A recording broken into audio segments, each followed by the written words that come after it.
जय गुरुदेव गुरुजी। गुरुजी, as a healer मैंने ये ऑब्जर्व किया है आजकल, एंड इन जनरल भी हम सुन रहे हैं आजकल बहुत सारे केसेस एक्स्ट्रा मैरिटल के होते हैं, या फिर बहुत सारे केसेस अर्ली डिवोर्स के होते हैं। 6 महीने में डिवोर्स हो गया, साल भर में डिवोर्स हो गया, या फिर क्रश के होते हैं। आज इस लड़के से हमें अट्रैक्शन या इन्फैचुएशन हो गया, 6 महीने बाद इससे हो गया। I mean, more over relation money के जो इश्यूज हैं साइड में, बट मुझे ऐसा लग रहा है कि रिलेशनशिप में बहुत ज़्यादा इश्यूज बढ़ते ही जा रहे हैं, बढ़ते ही जा रहे हैं, बढ़ते जा रहे हैं।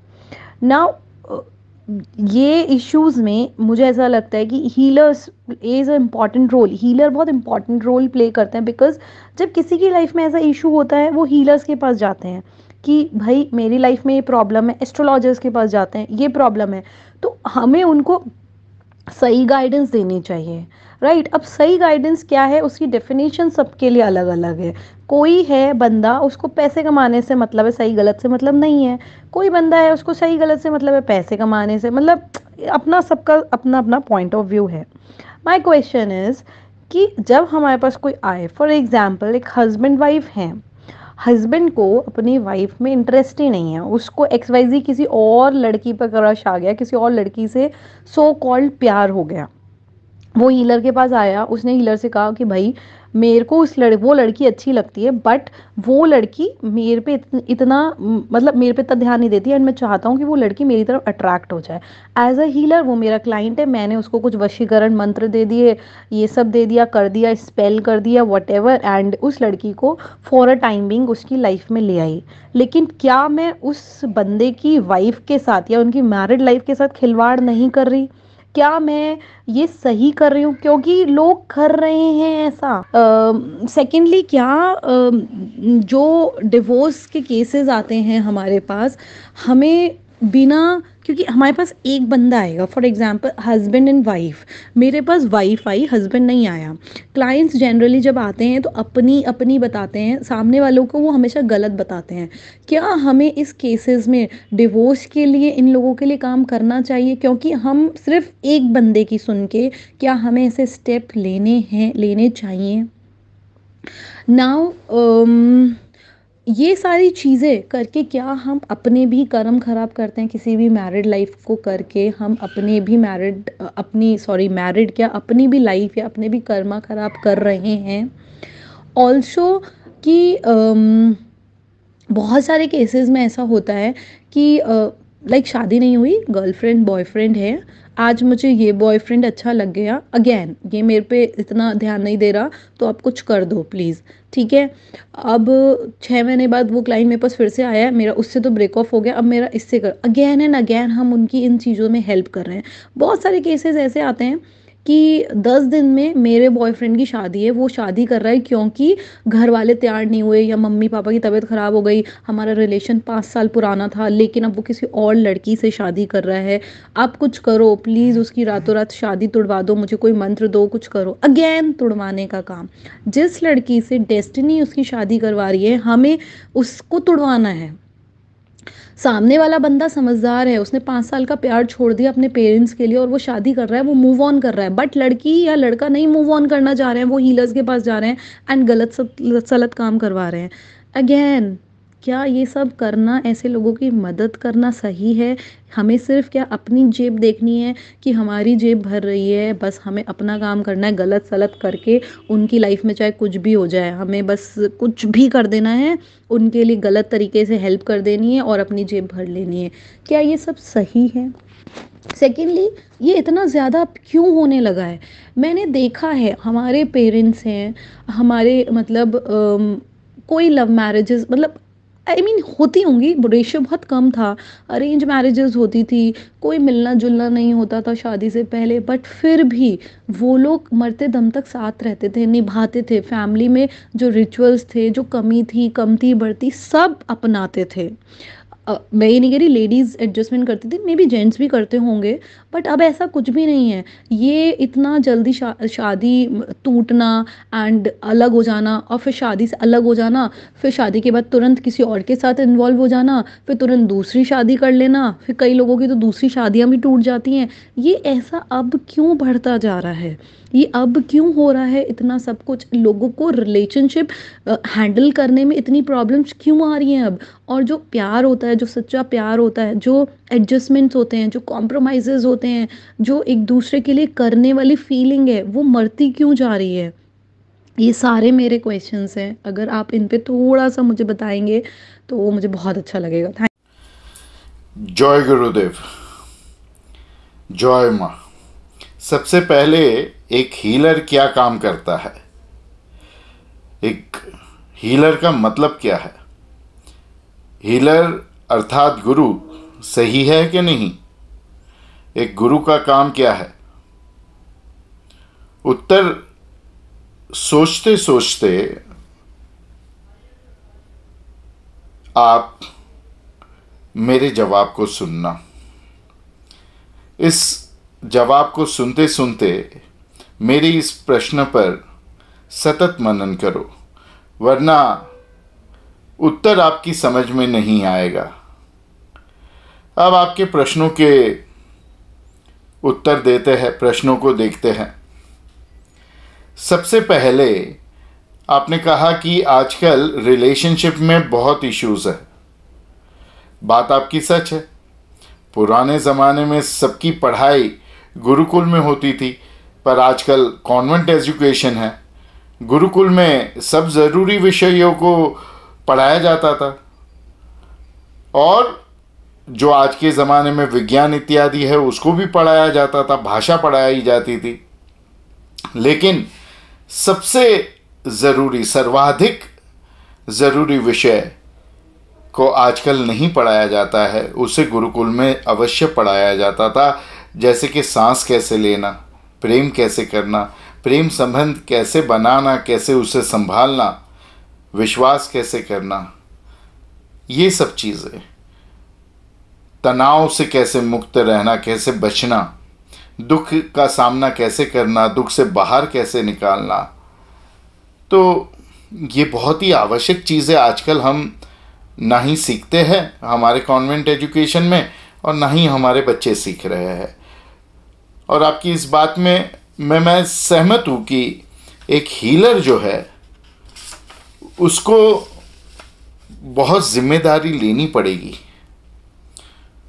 उसकी जिम्मेदारी है कि गुरुकुल की इस कमी को वो पूरा करे, क्योंकि इसके बगैर जीवन में सिर्फ और सिर्फ दुख ही रहेगा। दूसरी बात आपकी, इसको समझने के लिए 5 प्रकार के सुखों को समझिए। सुख 5 प्रकार के होते हैं: सात्विक, राजसिक, तामसिक, देविक और दानविक।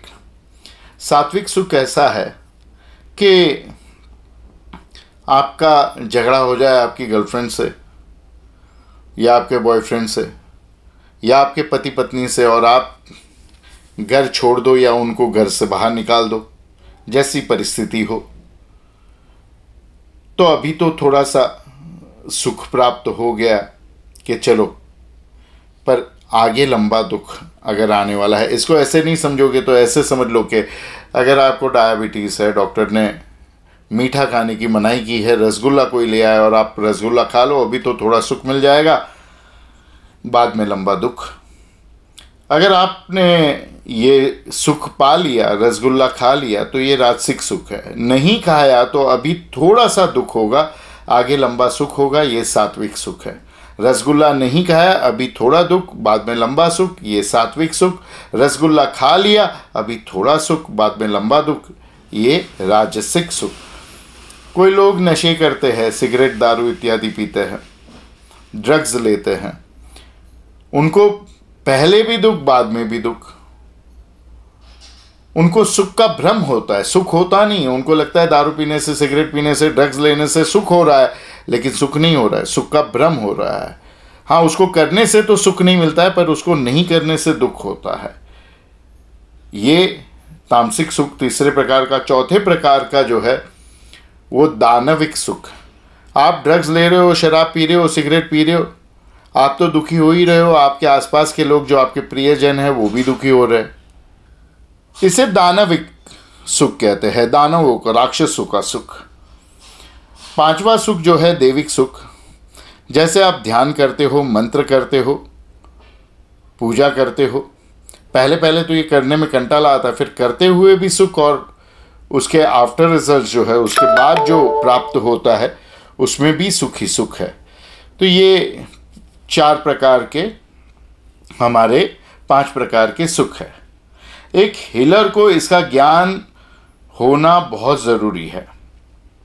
इसका ध्यान स्वयं भी रखे और अपने शिष्य या अपने यजमान को भी देना चाहिए। तीसरी बात, काफ़ी हीलर्स इस 5 प्रकार के सुख को नहीं जानते। इसका कारण वह दूसरों को भी नहीं समझा पाते। स्वयं के भी जीवन में दुख है, दुखों से भरा जीवन है उनका भी, और दूसरों के जीवन में भी वो दुख भर देते हैं जो उनके पास आते हैं। पहले से ही जीवन में इतने बहुत सारे दुख है, ऊपर से सारी हीलिंग टेक्निक्स, सारे ज्योतिष क्रम जो है वो श्रापित है। आपको इसके बारे में पहले भी बहुत समय मैंने बहुत बार बताया हुआ है। उदाहरण के तौर पे हम रिश्तों की बात कर रहे हैं, तो टैरो कार्ड रीडिंग जो करते हैं ना, उनके सबके रिश्ते खराब होते हैं। या तो उनकी शादी हुई नहीं होती है, हुई होती है तो खराब होती है, या डिवोर्स हो जाता है। लगभग सबके, मैं ये नहीं कह रहा हूँ सबके। उसी प्रकार के से एस्ट्रोलॉजर, लगभग सभी एस्ट्रोलॉजर को पैसों की कमी आते रहती है। इसका उपाय क्या है? इसका उपाय है श्राप मुक्ति। श्राप मुक्ति करना आपने सीखा है ना हमसे।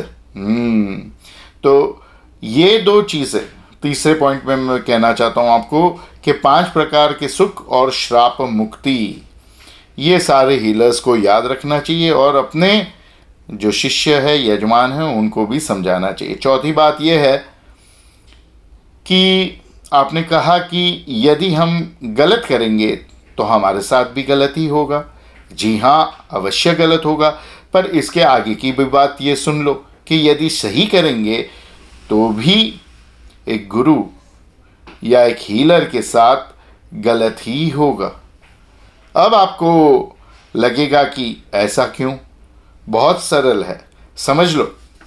आप जिसकी मदद कर रहे हो, यदि आप किसी का अच्छा भी कर रहे हो जिससे किसी का बुरा नहीं हो रहा, तो आप उसके कर्म और भाग्य को बदल रहे हो। जो दुख उसके भाग्य में लिखे थे, जो आपकी वजह से टल गए, वह दुख कहाँ जाएंगे? नियति तो बदल नहीं सकती है ना। वह सारे दुख आप पर ही आएंगे, क्योंकि आप उनके और उनके दुखों के, उनके कर्मों के, उनकी नियति के बीच आ गए, तो दुख आप पे ही आने वाले हैं। एक हीलर या एक गुरु का नसीब यही है। जो सारी दुनिया को सुख देता है, उसके नसीब में दुख ही होता है। इसकी तैयारी रखो, तब एक गुरु या एक हीलर बनने की आप प्रेरणा अपने आप को दो। 5वीं बात समझ लो, जो केवल धन कमाने के लिए हीलर या गुरु बने हैं, वह हीलर या गुरु तो हो ही नहीं सकते। उनका दिया हुआ कोई उपाय, कोई वशीकरण, कोई मंत्र, क्रिस्टल, यंत्र, पत्थर काम करेगा ही नहीं। लिख लो ये बात। तो उनकी तो चिंता करना, ये झूठे हीलर, झूठे गुरु जो बने हुए, उनकी तो चिंता करना आप छोड़ ही दो। 6ठी बात ये समझ लो कि आपने खुद कहा है कि सही और गलत ये सबके हिसाब से अलग अलग होते हैं। तो एक हीलर या एक गुरु के हिसाब से आपको अपने शिष्य या यजमान को जज करने की आवश्यकता नहीं है। जज करना ही नहीं चाहिए।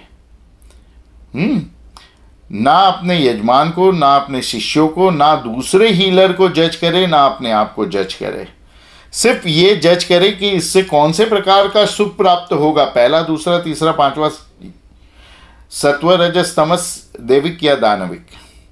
हो सकता है कि जो वह कर रहे हैं वह उनके हिसाब से सही हो, तो आप कौन हो अंदर फैसला देने वाले? यदि आपको पूरा विश्वास है कि जो वो कर रहे हैं वो बिल्कुल गलत है, और यदि वो आपके कहना मानते हैं, आपके कहने में हैं, तो उन्हें इन 5 सुखों के बारे में बताओ और फिर उनको ही करो। कि आप सोचो कि आपको अभी आगे क्या करना है, आप अपना फैसला खुद करो। 7वीं चीज़, भले ही आपने कहा है कि दोनों पक्ष की बात नहीं सुनकर एक हीलर जो है फैसला कर देता है, क्योंकि एक ही व्यक्ति आपके पास आता है ना रिश्ते में, दोनों तो आते नहीं हैं। परंतु यदि आप सच्चे हीलर है या सच्चे गुरु है, तो आपको एक तरफ की ही बात सुनकर दोनों पक्षों का ख्याल आ जाना चाहिए। बराबर है कि नहीं? सच्चे हीलर या गुरु तो तब बनोगे जब बिना किसी पक्ष की बात सुने आपको दोनों पक्ष की बात पता चल जाए, दोनों पक्ष का आप बात जान जाओ। 8वां पॉइंट बताऊं उससे पहले एक नथु की कहानी सुनो। एक नथु थे, वो आँखों के डॉक्टर के पास गए और कहा, डॉक्टर साहब मुझे एक तकलीफ़ है। डॉक्टर ने कहा, क्या है? बोलो, मुझे पढ़ने नहीं जम रहा है, मेरी आँखें कमज़ोर है। डॉक्टर आँख के डॉक्टर थे, उनको खड़ा कर दिया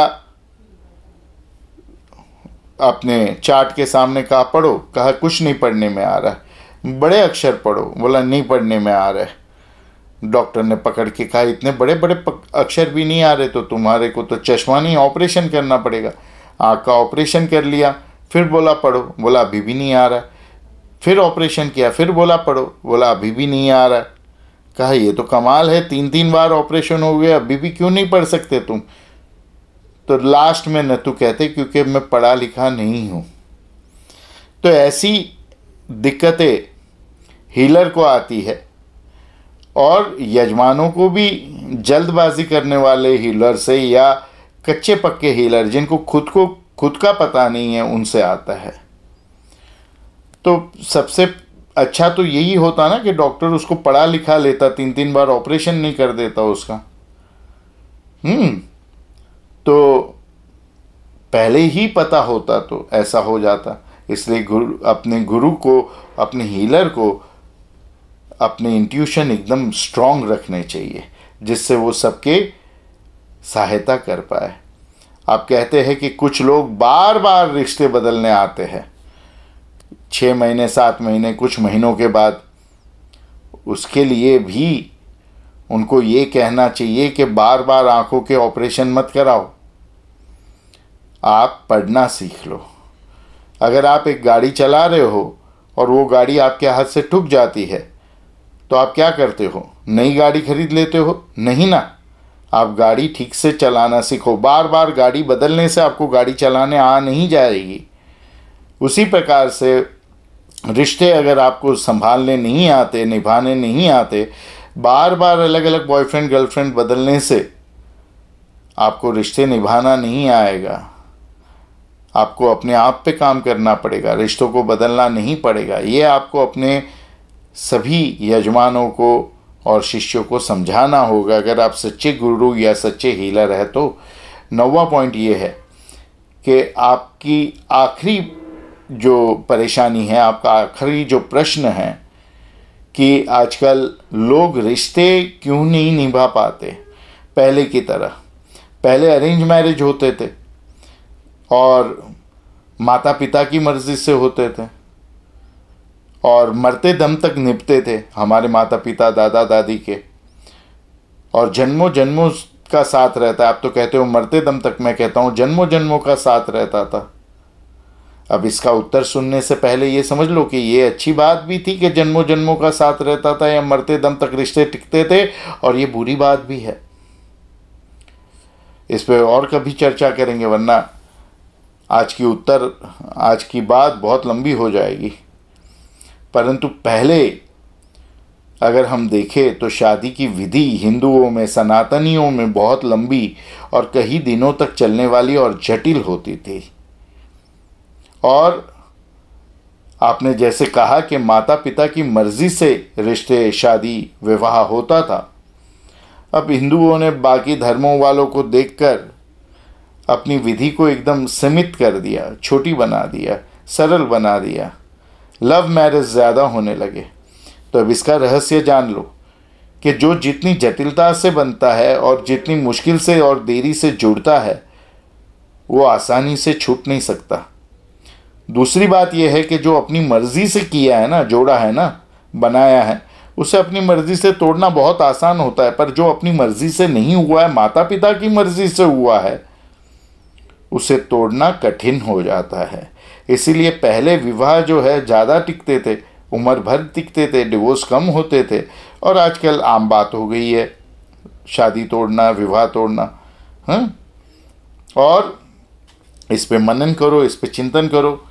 और अब आते हैं जिस बात से हमने शुरू किया था कि गुरु कौन है, हीलर कौन है। ये आप समझो कि जो स्वयं सही और गलत के द्वैत से बाहर है, पाप और पुण्य, अंधकार और रोशनी के द्वैत से बाहर है, जो स्वयं अद्वैत में वास करते हैं, वही असली हीलर, असली गुरु है। और जो दूसरों को भी सही गलत, पाप पुण्य के द्वैत से बाहर निकालते हैं, वो असली गुरु, असली हीलर है। तो एक हीलर को सही गलत, पाप पुण्य की चिंता करे बिगर, क्योंकि पाप पुण्य की चिंता करके अगर आप अपना काम करोगे हीलर के रूप में, गुरु के रूप में, तो आप तो डर से केंद्रित हो। आप अच्छे हो इसलिए अच्छा नहीं करना चाहते, आप डरे हुए हो इसलिए अच्छा करना चाहते हो। वो गॉड फियरिंग नहीं है सनातनी हिंदू, गॉड लविंग है। गॉड फियरिंग दूसरे धर्म वालों ने आके हमको सिखा दिया।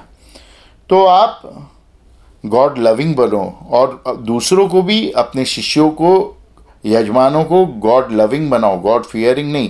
गलत है, पाप है, कर्म गलत हो गया, आपके साथ भी गलत होगा, इसके लिए नहीं टिके रहना है रिश्तों में। सिर्फ ये 5 प्रकार के सुख को जान लीजिए। यदि सात्विक है या देविक है तो उस रिश्ते को निभा दीजिए। यदि राजसिक, तामसिक या दानविक है तो उस रिश्ते को जाने दीजिए। और डर के नहीं कि कर्म आएंगे, उसकी हाई लग जाएगी, ये होगा वो होगा, डर के बिल्कुल नहीं।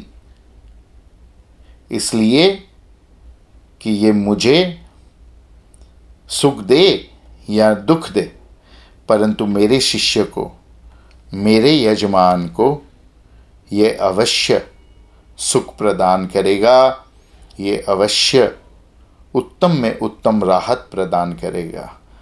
इस पे मनन करिए। हरिओम तत्सत।